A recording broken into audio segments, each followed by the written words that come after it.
Think of ways that you can showcase the values that you are bringing the seller because, again, listing prices are not declining. Year over year, listing prices have gone up as much as 0.5%. Now, you may say, Alex, that doesn't mean it sells at that. Absolutely right. That's a great sign that the housing market is far from collapsing, however, and you need to pay attention that different geographic markets will see different levels of growth and decline. But on the whole, we're in a market that has cooled yet still growing. It's very easy for you to get lost in those news headlines. The media is constantly, for some reason, panicking over how much the housing market has slowed, but many of those references are insanely high and abnormally high. Again, they're focusing on the extreme. They're sensationalizing one or 2 points instead of compiling all of the data and understanding what's going to be best for you at the end as a final investor. In the grand scheme, prices are holding, period. The market is healthy. It is still growing, slower, but surely. Real estate is still considered the best long-term investment for Americans as well. Breaking it apart by the numbers. The number one, real estate, 37%. Again, long-term investment. Gold, 23%. Stocks and mutual funds, 16%. Savings accounts and CDs account for less than 9%. Bonds at 5%. Crypto is barely even hitting 3%. When it comes to finding the best long-term investment, it can be difficult for you to differentiate sustainable ones from those that are just new and flashy.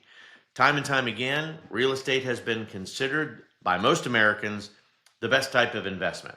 By our foreign investors, the American market is one of the strongest real estate markets in the world. In fact, if you looked at a primary article by a Gallup poll, Best States to Invest in Real Estate, it'll showcase some of the strongest markets for long-term growth throughout the U.S.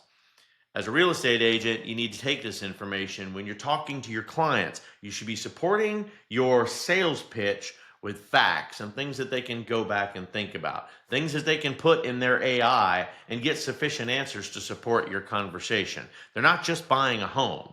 They're investing in a financial future and well-being in an asset that has been proven to gain value in the long run. Historically, consumer sentiment about whether buying a home is a good or bad idea did shift pretty dramatically. In the last year, it was at an all-time low with what people felt, as a vast majority of Americans, by believing that it was a bad time to buy. These trends aren't likely to change much in 1 year. It's perhaps what people are encouraging to see most as far as divisive shift in 2025. But the guides to whether or not it's a good time to build a house will help you build a better perspective, and it'll help you get some better relative insight when it comes to market timing. Honestly, this should be an easy conversation to get the message across. Buyers, now's the time to take your leap if you are looking to build equity. Opportunities are more scarce today than in the past. They are still around if you are willing to dig and find them. And it can help you in a few years get you a head start on achieving your financial and your personal lifestyle goals. I mentioned hottest markets in the U.S. It was a good article for 2025. I can tell you the general shift, again, year over year, hottest real estate markets are largely concentrated on the East Coast, with the biggest city markets being Providence, Rhode Island, Hartford, Connecticut, Pennsylvania, Philadelphia specifically, Richmond, Virginia, and Charlotte, North Carolina. If you want to head towards the Mississippi, you got St. Louis, Indianapolis, Kansas City, and then all the way into the west, Salt Lake City, Utah.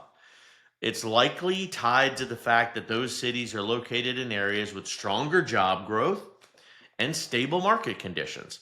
However, one change that a few centrally located in the U.S. cities have made good on this year for the hottest real estate markets is largely thanks to affordability. Good employment levels also help, increases demand for the buyers that are looking for alternative ways out of the high cost of living markets that they might live in today. So as a real estate agent, this should tell you there are always opportunities coming up, even if you're not in a market that is currently considered hot. Always being prepared and positioning yourself as the go-to agent in an area, you're going to be able to cash in quickly when those shifts happen. People need to know who you are before the market moves, not after. Great time to find your real estate niche if you don't have one already. Expand your expertise, subsequently your education, and this will move your clientele. What's the forecast? Forecasts are saying home sales are going to steadily climb for the rest of this year and next year. 2024, we had a 3.8% growth. 2025, we are already seeing a 4.9% growth. In previous years, home sales were projected to grow anywhere between 4 and 6. This number shrunk a little bit if I'm just using Zillow data, but while that might seem bad to you, don't take it as a sign that the housing market is collapsing. That simply isn't going to happen. Growth is still growth, even if it's small. You need to take a slow projected growth pattern to make sure you understand that that's a sign of stability, and for long-term stability, which is what you need in the housing market. It's easy to miss the good old days of several years ago where there was high abnormality, and certainly should not be ever used as the benchmark for sustainable trends in home sales. Yes, they happen. The markets blow up. Things are unbelievable. Look at how things go. But in the amount of time that it takes to actually sell your property and get to that winning ratio of how you're going to build margin in an investment, if you're not prepared, you will again lose. Hey, by the way, construction has also finally showed recovery from the old housing bust. One of the factors that have affected the current market condition is a severe lack of new inventory, new conditioned inventory. Since the crash of 2008, new home construction struggled. You didn't have enough people building houses. You lost a lot of your builders.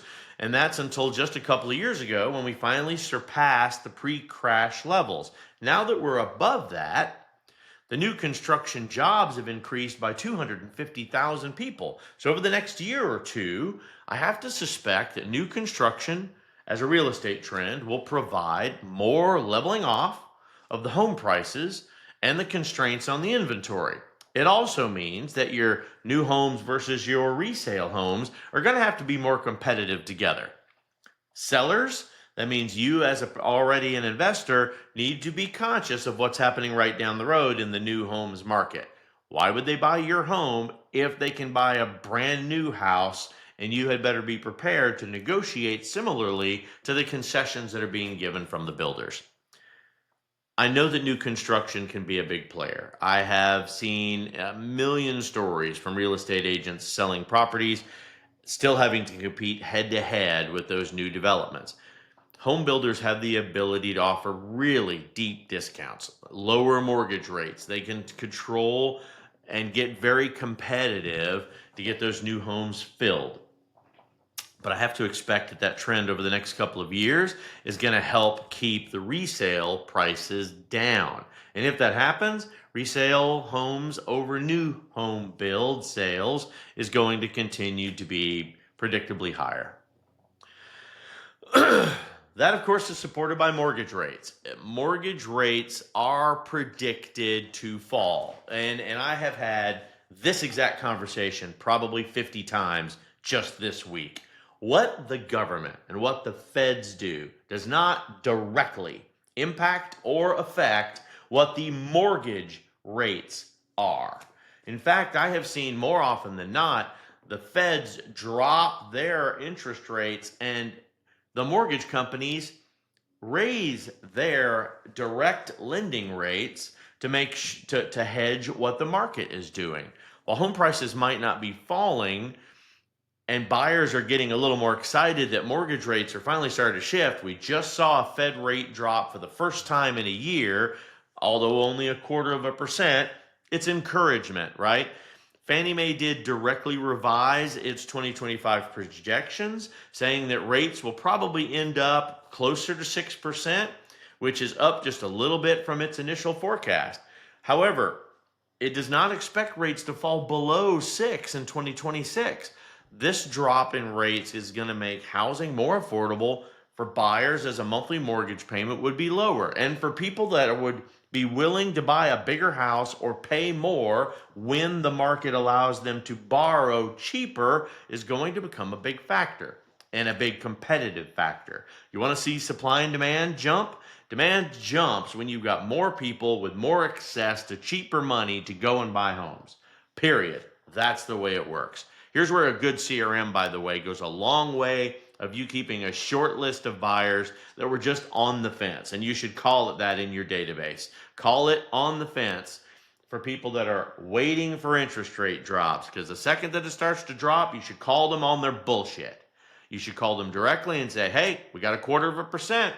Market's moving. Time to jump in, right? You know what they're going to say? If they were waiting then, they're waiting now. Because they're waiting for some amazing drop in rate, 1 to 2%.